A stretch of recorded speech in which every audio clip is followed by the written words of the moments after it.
Le prince planétaire d'Urantia. L'avènement d'un fils Flanonandek sur un monde moyen signifie que la volonté, la faculté de choisir le sentier de la survie éternelle, a pris naissance dans le mental de l'homme primitif. Mais, sur Urantia, le prince planétaire arriva presque un demi-million d'années après l'apparition de la volonté humaine. Il y a environ 500 000 ans, et concurremment avec l'apparition des 6 races de couleur ou races sangiques, Caligastia, le prince planétaire, arriva sur Urantia. Il y avait alors sur Terre presque un demi-milliard d'êtres humains primitifs, largement dispersés sur l'Europe, l'Asie et l'Afrique. Le quartier général du prince, établi en Mésopotamie, était à peu près au centre du monde habité. 1. Le prince Caligastia. Caligastia était un fils Flanonandek, le numéro 9344 de l'ordre secondaire. Il avait acquis de l'expérience dans l'administration des affaires de l'univers local en général, au cours des âges plus récents, dans la direction du système local de Satania en particulier. Antérieurement au règne de Lucifer sur Satania, Caligastia avait été attaché au comité consultatif des porteurs de vie sur Jérusalem. Lucifer promut Caligastia à une position dans son état-major personnel, et il accomplit assez bien 5 missions successives d'honneur et de confiance. Caligastia chercha très tôt à obtenir un mandat de prince planétaire, mais, à plusieurs reprises, lorsque sa requête fut présentée à l'approbation des conseils de la constellation, elle n'obtint pas l'assentiment des pairs de la constellation. Caligastia semblait particulièrement désireux d'être envoyé comme dirigeant planétaire sur un monde décimal ou de vie modifiée. Après plusieurs rejets de sa demande, il fut finalement affecté à Urantia. Caligastia quitta Jérusalem pour sa mission de dirigeant d'une planète avec une réputation enviable de fidélité et de dévouement au bien-être de son univers d'origine et de résidence, nonobstant une certaine instabilité caractéristique doublée d'une tendance à désapprouver, en certaines affaires mineures, l'ordre établi. J'étais présent à Jérusalem lorsque le brillant Caligastia quitta la capitale du système. Nul prince planétaire ne s'embarqua jamais pour une carrière de règne sur un monde avec une expérience préparatoire plus riche ni avec de plus belles perspectives que Caligastia en ce jour mémorable, il y a un demi-million d'années. Une chose est certaine, tandis que j'exécutais ma tâche de transmettre le récit de cet événement sur les télédiffusions de l'univers local, je ne nourrissais pas un instant, même au moindre degré, l'idée que ce noble Lanonandek trahirait sitôt sa mission sacrée de conservateur planétaire et souillerait si horriblement le beau nom de son ordre élevé de fils de l'univers.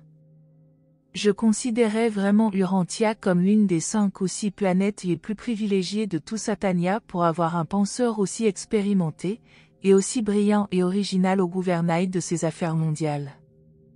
Je ne comprenais pas alors que Caligastia était en train de tomber insidieusement amoureux de lui-même, je ne saisissais pas encore pleinement les subtilités de l'orgueil de la personnalité. 2. L'état-major du prince.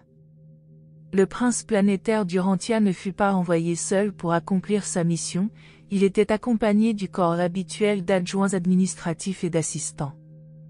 À la tête de ce groupe, se trouvait Daligastia, l'adjoint associé du prince planétaire. Daligastia était aussi un fils Flanonandek secondaire et portait le numéro 319 407 de cet ordre. Il avait rang d'assistant au moment de son affectation comme associé de Caligastia. L'état-major planétaire comprenait un grand nombre de coopérateurs angéliques et une foule d'autres êtres célestes chargés de faire progresser les intérêts et de promouvoir le bien-être des races humaines. Mais, de votre point de vue, le groupe le plus intéressant était celui des membres corporels de l'état-major du prince, ceux que l'on appelle parfois les 100 de Caligastia. Ces 100 membres rematérialisés de l'état-major du prince furent choisis par Caligastia parmi plus de 785 000 citoyens ascendants de Jérusalem qui se portèrent volontaires pour se lancer dans l'aventure d'Urantia.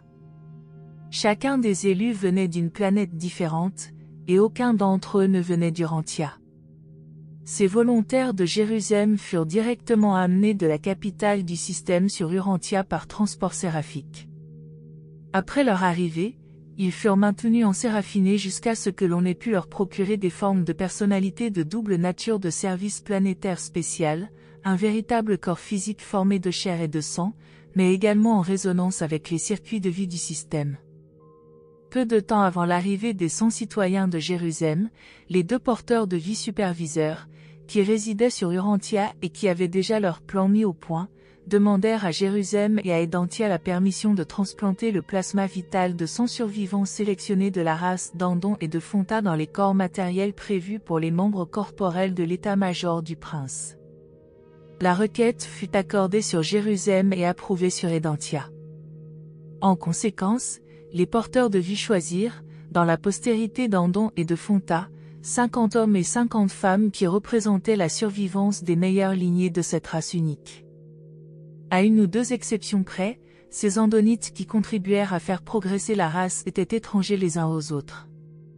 Partant d'endroits très éloignés, ils furent rassemblés au seuil du quartier général planétaire du prince grâce aux directives des ajusteurs de pensée coordonnés avec des gouvernes séraphiques. Là, les 100 humains furent remis entre les mains de la commission forte experte de volontaires venus d'Avalon qui dirigea l'extraction matérielle d'une portion du plasma vital de ses descendants d'Andon. Ce matériau vivant fut ensuite transféré dans les corps matériels construits à l'usage des 100 membres jérusalémites de l'état-major du prince. Entre-temps, ces citoyens nouvellement arrivés de la capitale du système étaient maintenus dans le sommeil du transport séraphique.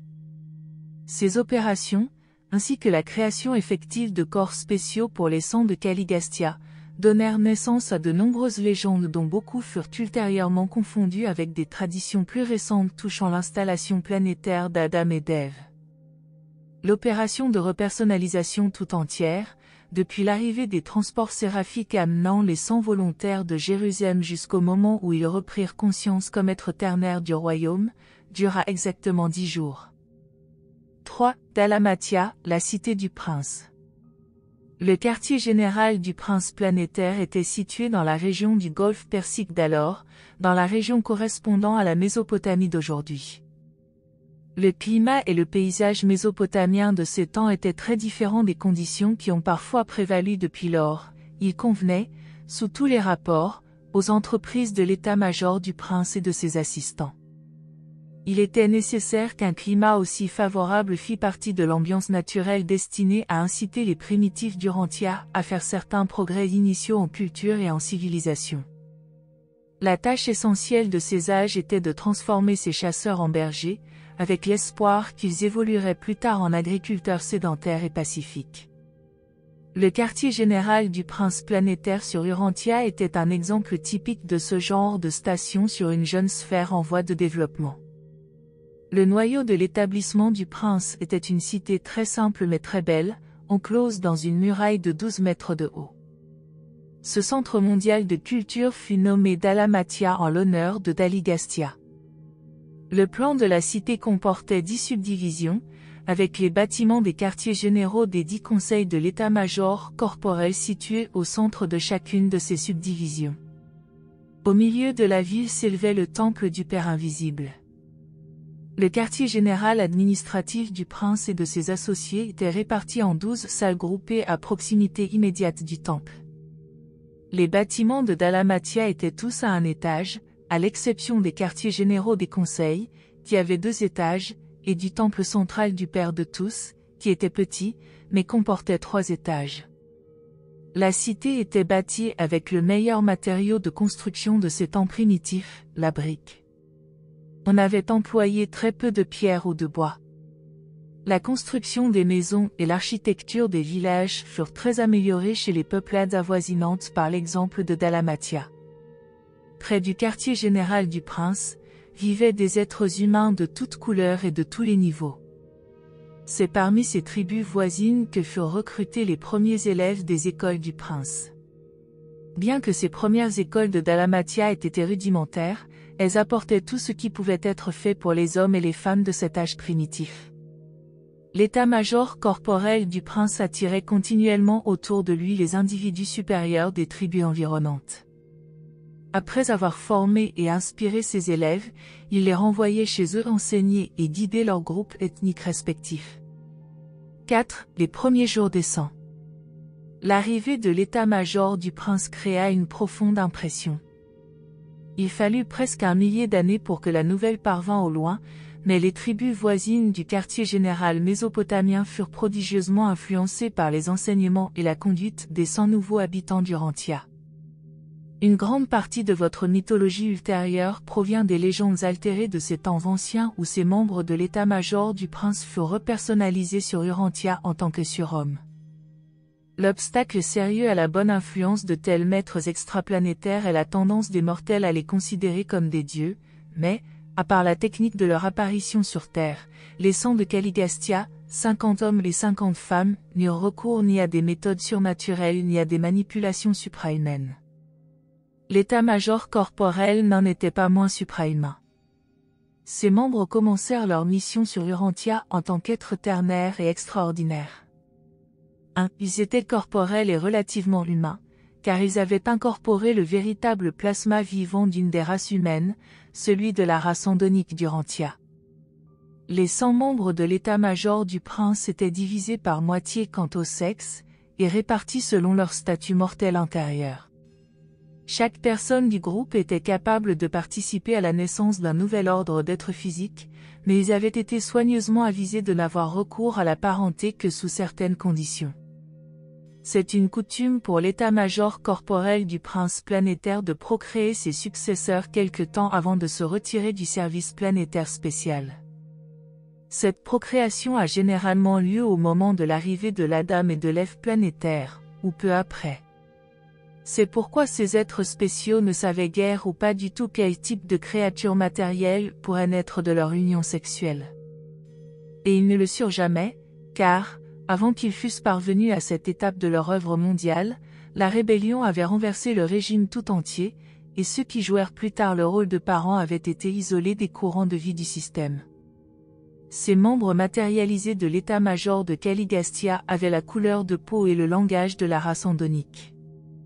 Ils se nourrissaient comme les mortels du royaume, avec la différence que les corps recréés de ce groupe se satisfaisaient parfaitement d'un régime dépourvu de viande. C'est une des considérations qui fixa le choix de leur résidence dans une région chaude, riche en fruits et en toutes sortes de noix. La pratique consistant à vivre d'un régime dépourvu de viande remonte au temps des 100 de Caligastia, car cette coutume se répandit même au loin et affecta le mode d'alimentation de nombreuses tribus voisines issues de races évolutionnaires autrefois exclusivement carnivores. 2. Les 100 étaient des êtres matériels mais suprahumains, du fait qu'ils avaient été reconstitués sur Urantia comme hommes et femmes uniques d'un ordre spécial et élevé. Tout en jouissant d'une citoyenneté provisoire sur Jérusalem, les membres de ce groupe n'avaient pas encore fusionné avec leurs ajusteurs de pensée. Quand ils se portèrent volontaires et furent admis au service planétaire en liaison avec les ordres filiaux descendants, leurs ajusteurs furent détachés. Mais ces Jérusalémites étaient des êtres suprahumains, ils possédaient une âme de croissance ascendante. Au cours de la vie de mortel dans la chair, l'âme est à l'état embryonnaire, elle naît, ressuscite, dans la vie morontielle et fait l'expérience de la croissance dans les mondes morontiels successifs. Les âmes des 100 de Caligastia avaient ainsi grandi par l'expérience progressive des 7 mondes des maisons et atteint le statut de citoyenneté sur Jérusalem. Conformément à leurs instructions, les membres de l'état-major ne s'engagèrent pas dans la reproduction sexuelle, mais ils étudièrent minutieusement leur constitution personnelle et explorèrent soigneusement toutes les phases imaginables de liaison intellectuelle, du mental, et morontiel, de l'âme. C'est au cours de la 33e année de leur séjour à Dalamatia, longtemps avant que le rempart ne fût terminé, que le numéro 2 et le numéro 7 du groupe Danite découvrirent par hasard un phénomène accompagnant la liaison de leur moi morontiel, censément non sexuel et non matériel. Le résultat de cette aventure se révéla être la première des créatures médianes primaires. Le nouvel être était parfaitement visible pour l'état-major planétaire et pour leurs associés célestes, mais demeurait invisible aux yeux des hommes et des femmes des différentes tribus humaines. Sous l'autorité du prince planétaire, tous les membres de l'état-major corporel entreprirent de procréer des êtres similaires et tous y réussirent en suivant les instructions du couple danite de pionniers. C'est ainsi que l'état-major du prince amena, en fin de compte, à l'existence le corps originel de 50 000 médians primaires. Ces créatures de type médian furent très utiles pour exécuter les opérations du quartier général du monde. Elles étaient invisibles aux êtres humains, mais l'existence de ces semi-esprits invisibles fut enseignée aux premiers habitants de Dalamatia. Pendant des siècles, ils constituèrent la totalité du monde des esprits pour ces mortels en évolution. 3. Les sangs de Caligastia étaient personnellement immortels, ou impérissables. Les compléments antidotes des courants de vie du système circulaient dans leur forme matérielle. Si la rébellion ne leur avait pas fait perdre contact avec les circuits de vie, ils auraient continué à vivre indéfiniment jusqu'à l'arrivée ultérieure d'un Fils de Dieu ou jusqu'au moment où ils auraient été libérés de leurs fonctions pour reprendre leur voyage interrompu vers Avona et le paradis. Ces compléments antidotes des courants de vie de Satania provenaient du fruit de l'arbre de vie, un arbuste d'Edentia envoyé sur Urantia par les Très-Hauts de Norlasiadek au moment de l'arrivée de Caligastia. À l'époque de Dalamatia, cet arbre poussait dans la cour centrale du temple du Père Invisible, et c'était le fruit de cet arbre de vie qui permettait aux êtres matériels de l'état-major du prince, qui autrement auraient été mortels, de vivre indéfiniment tant qu'il y avait accès. Sans avoir de valeur pour les races évolutionnaires, cette supernourriture suffisait parfaitement pour conférer une vie continue au sang de Caligastia ainsi qu'au sang andonite modifié qui leur était associé. Il convient d'expliquer à cet égard qu'au moment où les sangs andonites contribuèrent, par leur plasma germinatif humain, à la rematérialisation des membres de l'état-major du prince, les porteurs de vie introduisirent dans les corps mortels de ces andonites le complément des circuits du système. Cela leur permettait de continuer à vivre concurremment à l'état-major, siècle après siècle, en défiant la mort physique.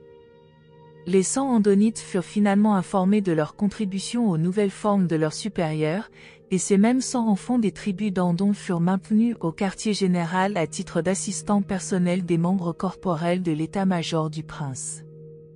5. Organisation des sangs. Les sangs étaient organisés pour le service en 10 conseils autonomes de 10 membres chacun.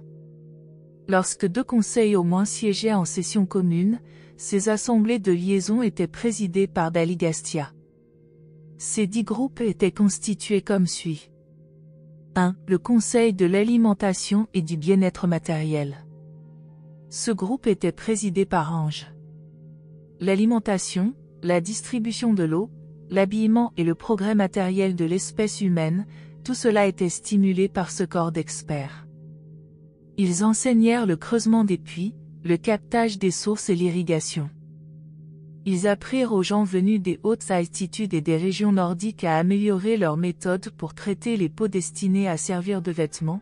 Les professeurs d'art et de sciences introduisirent plus tard le tissage.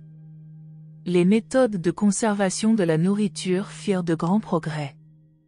Les aliments furent conservés par cuisson, séchage et fumage, devenant ainsi la première forme de la propriété. Les hommes apprirent à se prémunir contre les famines qui décimaient périodiquement le monde. 2. Le conseil de la domestication et de l'utilisation des animaux. Ce conseil avait pour tâche de choisir et d'élever les animaux les mieux adaptés pour aider les êtres humains à porter des fardeaux et à se faire transporter, pour fournir de la nourriture et plus tard pour servir à cultiver le sol. Ce corps expert était dirigé par Bon. Des animaux utiles de plusieurs espèces maintenant éteintes furent dressés, ainsi que d'autres qui se perpétuèrent comme animaux domestiques jusqu'à notre époque. L'homme vivait depuis longtemps en compagnie du chien, et l'homme bleu avait déjà réussi à apprivoiser l'éléphant. Les bovins furent améliorés par une reproduction soignée, au point de devenir une précieuse source de nourriture. Le beurre et le fromage devinrent des éléments courants du régime humain. Les hommes apprirent à employer les béufs pour porter des fardeaux, mais le cheval ne fut domestiqué qu'à une date ultérieure. Les membres de ce corps furent les premiers à enseigner aux hommes l'usage de la roue pour faciliter la traction. Ce fut à cette époque que les pigeons voyageurs furent employés pour la première fois. Ils étaient emportés pour les longs voyages et servaient à envoyer des messages ou à demander de l'aide. Le groupe de Bon réussit à dresser les grands fondors comme oiseaux transporteurs de passagers, mais leur race s'éteignit il y a plus de 30 000 ans. 3. Les consultants chargés de triompher des bêtes de proie. Il n'était pas suffisant que l'homme primitif essaie de domestiquer certains animaux, il fallait encore qu'il apprenne à se protéger de la destruction par le reste du monde animal hostile. Le groupe instructeur correspondant était commandé par Dan. Les murailles des anciennes cités avaient pour but aussi bien de protéger contre les bêtes féroces que d'empêcher les attaques inopinées d'humains hostiles. Ceux qui vivaient hors des murs et dans la forêt devaient compter sur des habitations arboricoles, des huttes de pierre et des feux entretenus toute la nuit.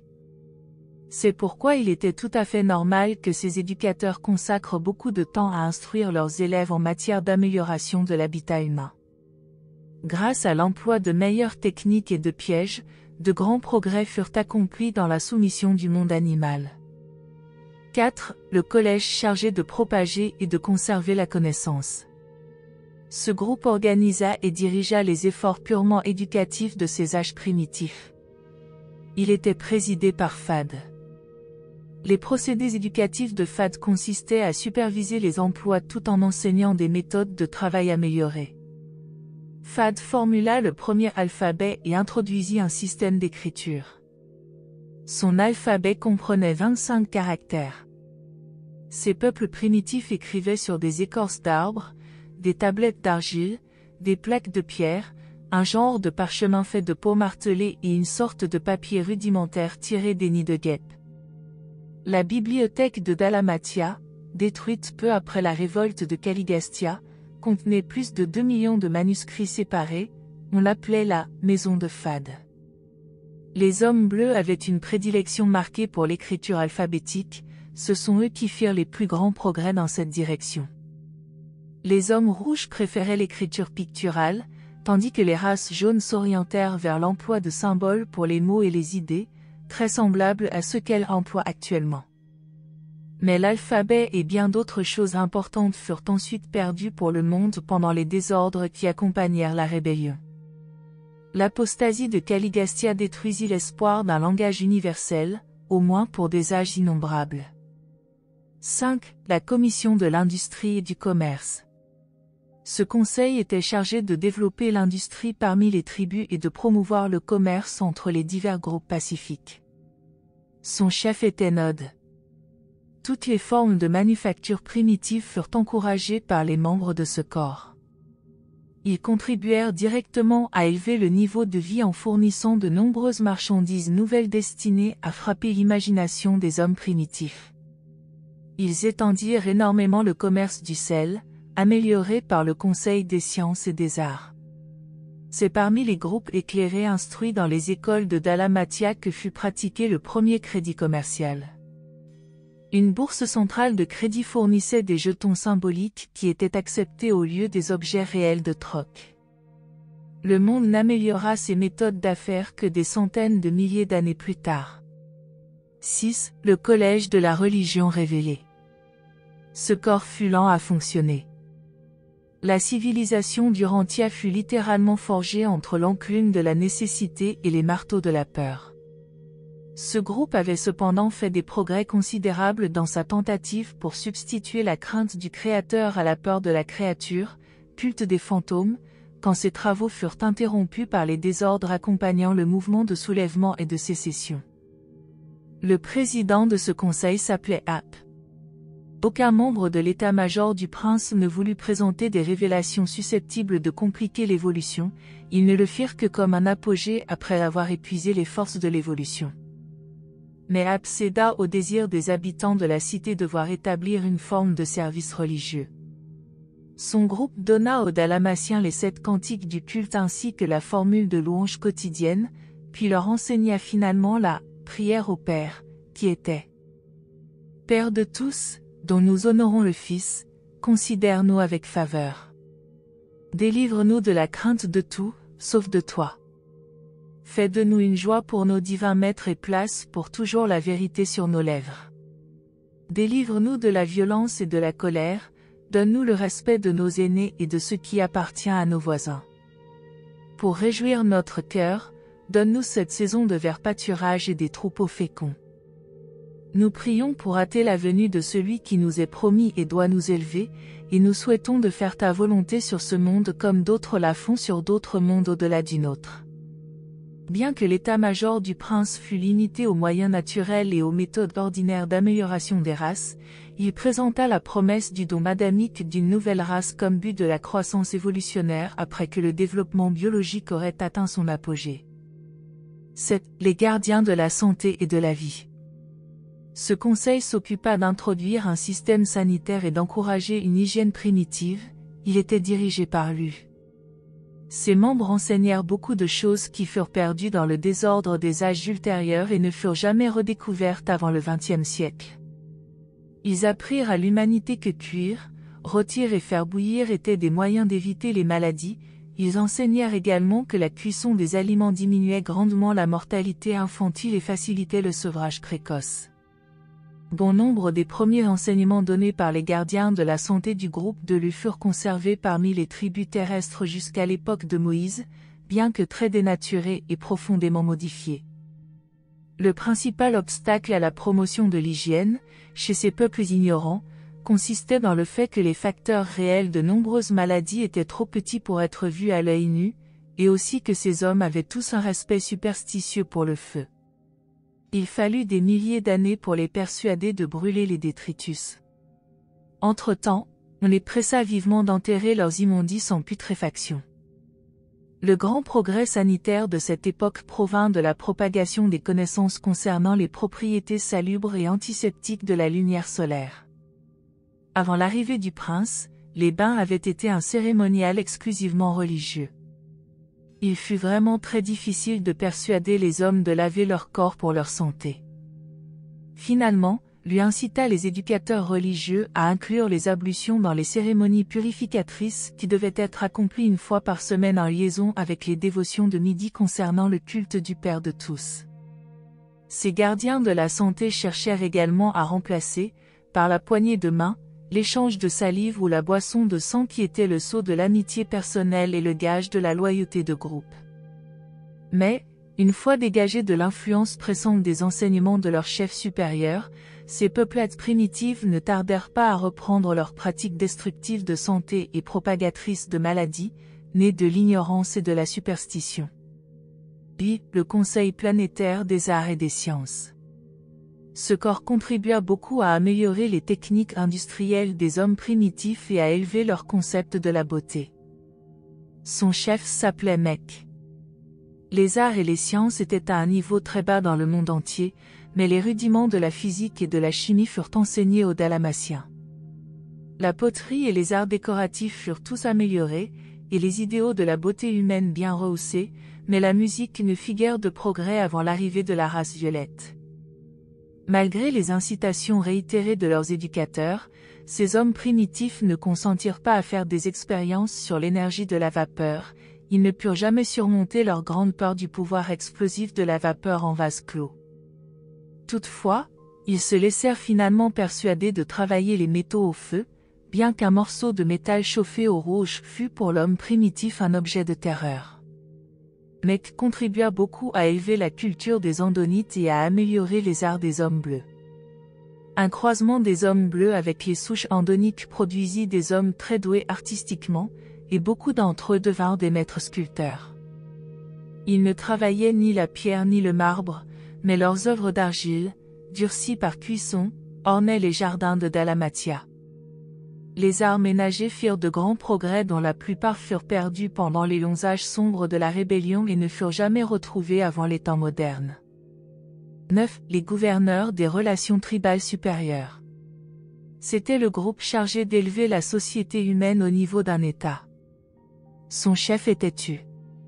Ses dirigeants contribuèrent beaucoup à provoquer des mariages entre membres de tribus différentes. Ils encouragèrent les humains à se faire la cour et à se marier après mûre réflexion et ample occasion de faire connaissance. Les danses purement guerrières furent affinées et mises au service de fins sociales précieuses. De nombreux jeux d'émulation furent introduits, mais les anciens peuples étaient austères, le sens de l'humour ne fleurissait guère dans ces tribus primitives. Ces pratiques ne survécurent guère au désordre causé par l'insurrection planétaire. Tu et ses associés travaillèrent à promouvoir des associations collectives de nature pacifique, à réglementer et à humaniser la guerre, à coordonner les relations entre tribus et à améliorer les gouvernements tribaux. Une culture plus avancée se développa dans les parages de Dalamatia, et cette amélioration des relations sociales eut une influence très heureuse sur les tribus plus lointaines. Mais le type de civilisation qui prévalait au quartier général du prince était tout à fait différent de la société barbare qui évoluait ailleurs, tout comme au Cap, en Afrique du Sud, la société contemporaine est totalement différente de la culture rudimentaire des bosquimans de petite taille vivant plus au nord. Dit la Cour suprême de coordination tribale et de coopération raciale. Ce Conseil suprême était dirigé par Van et servait de cour d'appel pour les 9 autres commissions spéciales chargées de superviser les affaires humaines. Ce conseil avait un vaste champ d'action, car il était chargé de toutes les affaires terrestres ne ressortissant pas spécifiquement des autres groupes. Ce corps choisi avait reçu d'identielle l'approbation des pères de la constellation avant d'être autorisé à remplir les fonctions de Cour suprême d'Urantia. 6. Le règne du prince. Le degré de culture d'un monde se mesure à l'héritage social de ses autochtones, le taux de son expansion culturelle est entièrement déterminé par l'aptitude des habitants à assimiler des idées nouvelles et avancées. L'assujettissement à la tradition produit la stabilité et la coopération en liant sentimentalement le présent au passé, mais, en même temps, il étouffe l'initiative et asservit les pouvoirs créateurs de la personnalité. Le monde entier était pris dans une impasse de mœurs traditionnelles quand les sangs de Caligastia arrivèrent et commencèrent à proclamer le nouvel évangile de l'initiative individuelle à l'intérieur des groupes sociaux du moment. Mais cette règle bénéfique fut si rapidement interrompue que les races n'ont jamais été entièrement libérées de l'esclavage des coutumes, la mode continue encore à dominer indûment Urantia.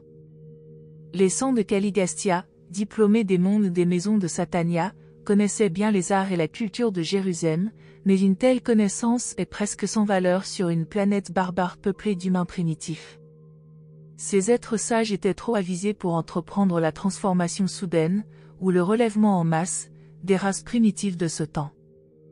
Ils comprenaient bien la lenteur de l'évolution de l'espèce humaine et ils s'abstinrent sagement de toute tentative pour modifier radicalement le mode de vie des hommes sur Terre. Chacune des 10 commissions planétaires se mit à faire progresser lentement et naturellement les intérêts dont elle avait la charge.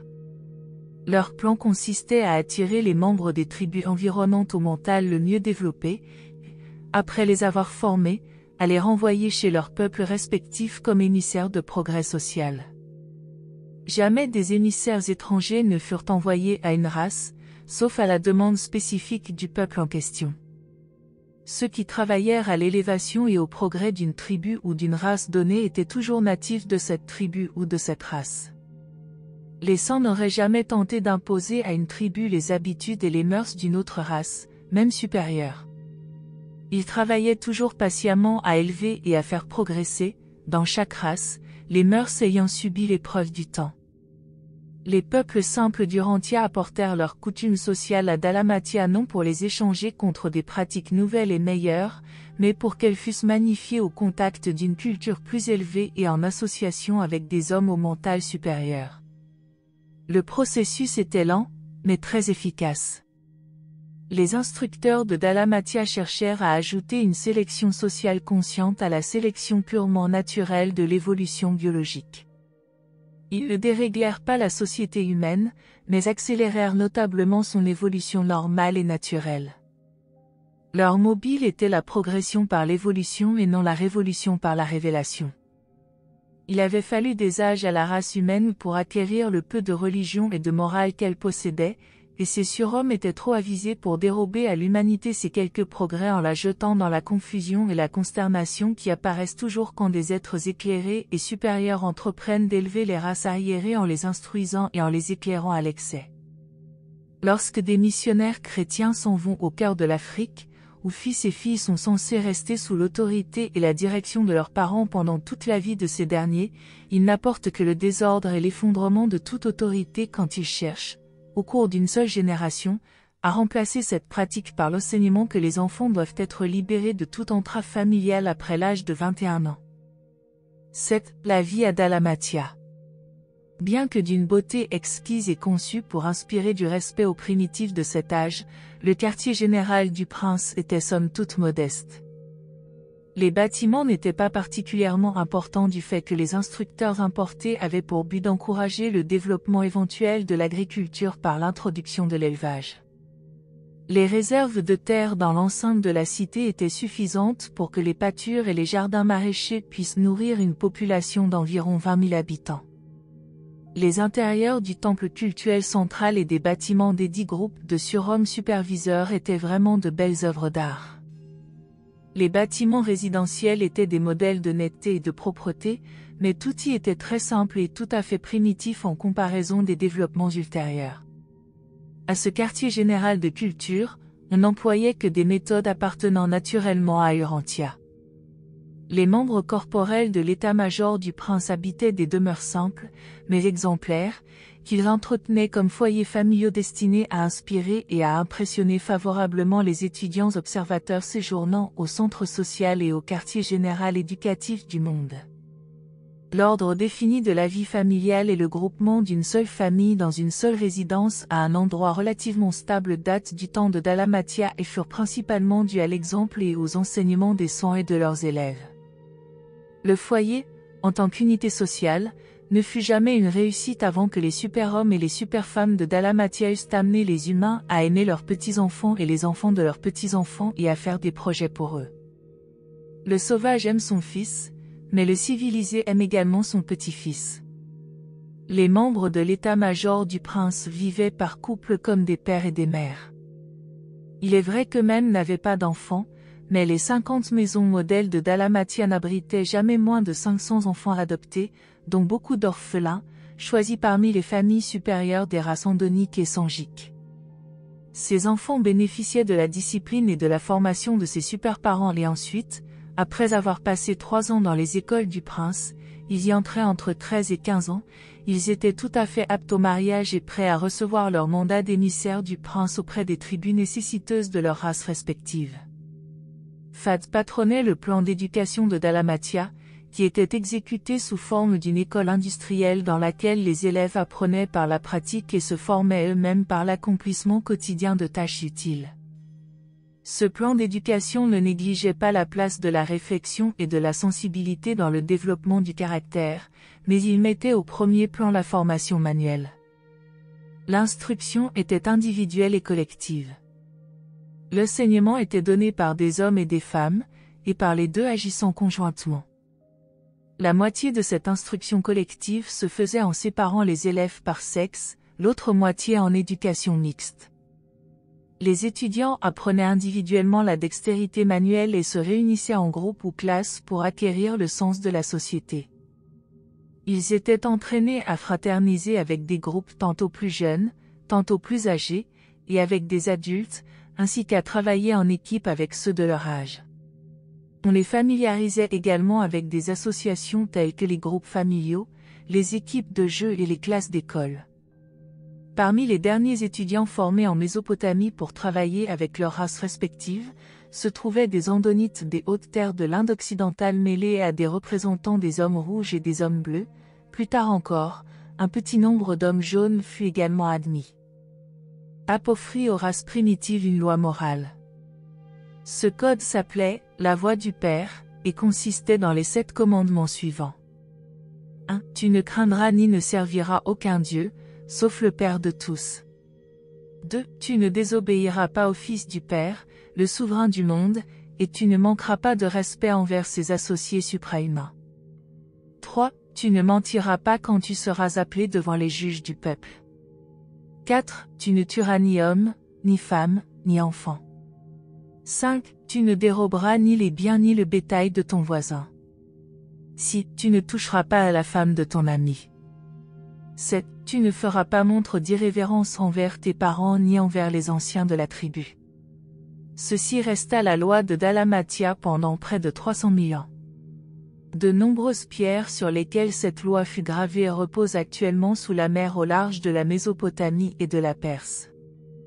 La coutume se forma de garder en mémoire un de ces commandements pour chaque jour de la semaine et de l'employer comme salut et comme action de grâce au repas. À cette époque, La mesure du temps était le mois lunaire compté pour 28 jours. À l'exception du jour et de la nuit, c'était la seule unité de temps connue des peuples primitifs. La semaine de 7 jours fut introduite par les instructeurs de Dalamatia pour la simple raison que c'était le quart de 28. La signification du chiffre 7 dans le super-univers leur offrit sans aucun doute l'occasion d'insérer un rappel spirituel dans le calcul habituel du temps, mais la période hebdomadaire n'a pas d'origine naturelle. La campagne était très bien colonisée dans un rayon de 160 km autour de la cité. Aux alentours immédiats, des centaines d'anciens élèves des écoles du prince s'engageaient dans l'élevage et mettaient encore autrement en pratique l'instruction qu'ils avaient reçue de son état-major et de ses nombreux assistants humains. Quelques-uns se lancèrent dans l'agriculture et l'horticulture. L'humanité ne fut pas contrainte au dur labeur de la terre, en pénitence d'un péché supposé. Tu mangeras le fruit des champs à la sueur de ton front, ne fut pas un châtiment prononcé contre l'homme pour avoir participé aux folies de la rébellion de Lucifer sous la direction du traître Caligastia. La culture du sol est inhérente à l'établissement d'une civilisation progressive sur les mondes évolutionnaires, et cette injonction fut le centre de tout l'enseignement du prince planétaire et de son état-major pendant les 300 000 ans qui séparèrent leur arrivée sur Urantia des jours tragiques où Caligastia prit parti pour le rebelle Lucifer. Le travail de la terre n'est pas une malédiction, c'est plutôt une suprême bénédiction pour tous ceux qui peuvent ainsi se livrer à la plus humaine de toutes les activités humaines. Au moment où la rébellion éclata, Dalamatia avait une population fixe de presque 6 000 habitants. Ce chiffre comprend les étudiants à demeure, mais ne tient pas compte des visiteurs et des observateurs dont le nombre s'élevait toujours à plus de 1000. Mais vous ne pouvez guère, ou pas du tout, vous rendre compte des merveilleux progrès de ces temps très lointains.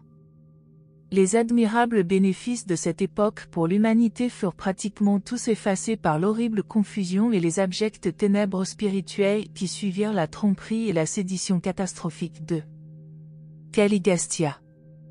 Puis, les mécomptes de Caligastia. Quand nous nous penchons sur la longue carrière de Caligastia, nous ne trouvons, dans sa conduite, qu'un seul trait caractéristique susceptible d'attirer l'attention, il était ultra-individualiste. Il avait tendance à prendre parti pour presque tous les protestataires et il accordait généralement sa sympathie à ceux qui exprimaient avec modération des critiques implicites. Nous détectons que cette tendance à mal supporter l'autorité, à s'offenser légèrement de toute forme de contrôle, apparut de bonne heure chez lui.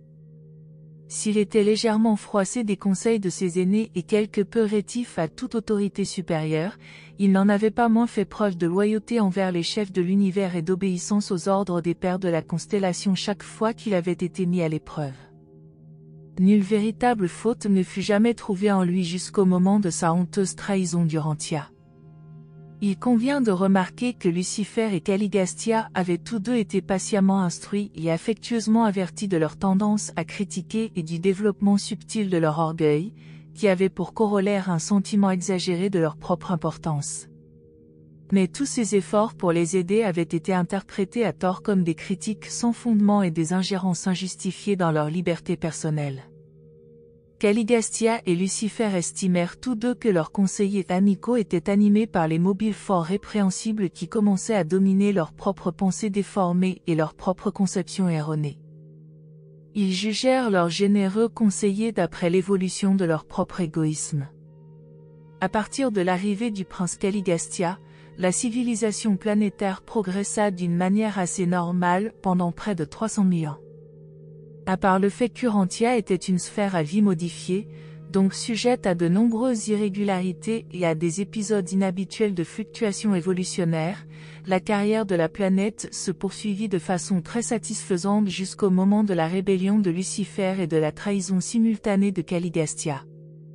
Toute la partie de l'histoire qui leur est postérieure a été irrémédiablement modifiée par cette erreur catastrophique ainsi que par l'échec ultérieur d'Adam et d'Ève dans l'accomplissement de leur mission planétaire.